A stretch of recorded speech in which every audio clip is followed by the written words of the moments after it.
Islomning maqsadlari. Islom ta'limotlarining barchasi, shariat ahkomlarining hammasi insonni mukammal baxt saodat bilan ta'minlashga qaratilgandir. Bu haqiqatni tushunib olishimiz uchun islomning maqsadlari nimalardan iborat degan savolga javob berishning o'zi kifoya. Bu savolga islom ummati salkam 15 asrdan buyon bir ovozdan islomning maqsadlari dinni, jonni, aqlni, naslni va molni asrashdan iboratdir deb javob berib kelmoqda.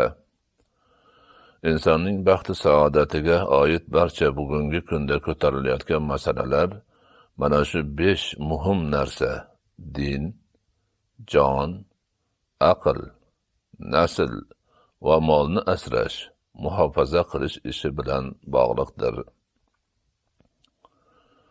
Islom kishilarni biror ishga buyuradigan bo'lsa, ushbu 5 narsani asrash uchun buyurgandir. Islom kishilarni biror narsadan qaytaradigan bo'lsa, ushbu 5 narsani muhofaza qilish uchun qaytargandir. Imom G'azali o'zlarining Mustasfa nomli usuli fiqhga oid kitoblarida shunday deydilar: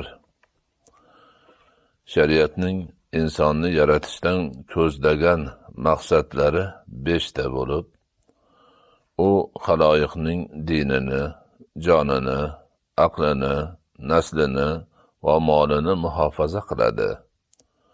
Ushbu 5 aslning muhofazasini o'z ichiga olgan har bir narsa masolih, manfaatdir. Bu 5likka zarar yetkazadigan har bir narsa mafsada, buzuqlikdir.